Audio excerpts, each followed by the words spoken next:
Hello, welcome to the Night Radio and Television Station, and I'm Kaudri. Here comes the local news. Newly released data from General Statistics Office says that gross domestic product (GDP) in the third quarter of 2021 is estimated to decrease by 6.17% compared to the same period in 2020. General Director of Statistics Nguyễn Thị Hương said that it is the deepest decrease in Vietnam calculated and announced quarterly GDP so far. Accumulated in the first 9 months of the year, GDP only grew by 1.42% compared to the same period last year. According to Hương, the COVID-19 epidemic seriously affects all sectors of economy. Many key economic localities must even prolong social distancing to prevent the epidemic. According to the forecast of the Department of Agriculture and Rural Development, from now until the end of the year, the total output of green vegetable harvested in the province will reach about 100,000 tons, with an average of 25,000 tons per month. Meanwhile, the demand for vegetable and fruits of all kinds of people in the province is 29,000 tons per month. The supply is not enough for demand.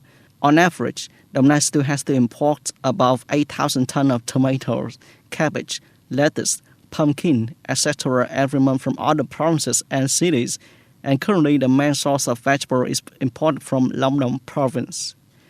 Although the supply is still not enough for demand, many green vegetables, especially leafy vegetables, produced in the province are facing difficulties in output.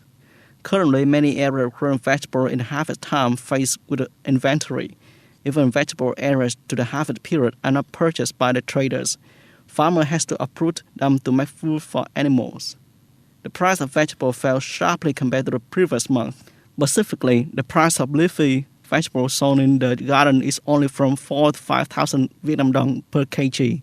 Vegetables such as bitter melon, gourd, squash, cucumber are only from 5,000 to 8,000 per kilo. Most of selling price is lower than production cost.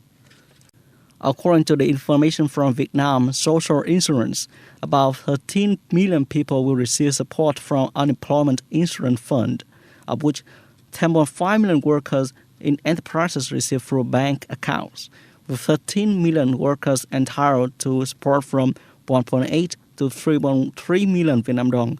The information is already in the data system of social insurance. This agency will determine the beneficiaries themselves through the identification number of unemployment insurance participation and payment period. The Korean Central News Agency, KCNA, reported on September 30 that a leader Kim Jong-un was ready to restore communication between Pyongyang and Seoul as early as next month.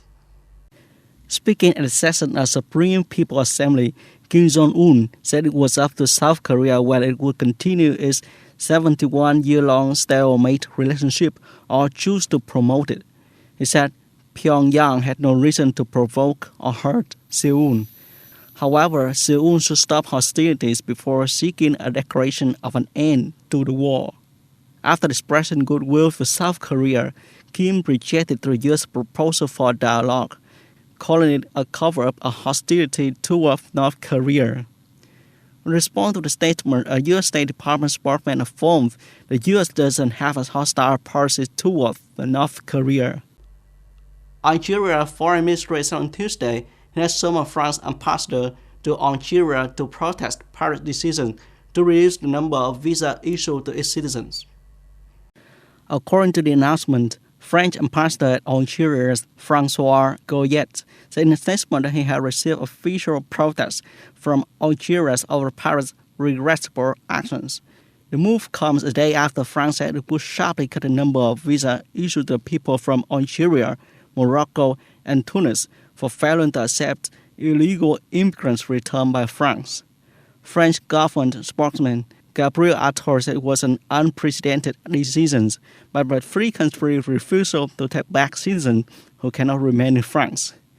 Morocco also reacted to France's decision, describing it as absurd. The Tunisian government did not respond officially, but many Tunisians expressed concern at the offices of TLS Contact, the only private company allowed to accept applications to France. That's all for today. Thanks for watching and goodbye.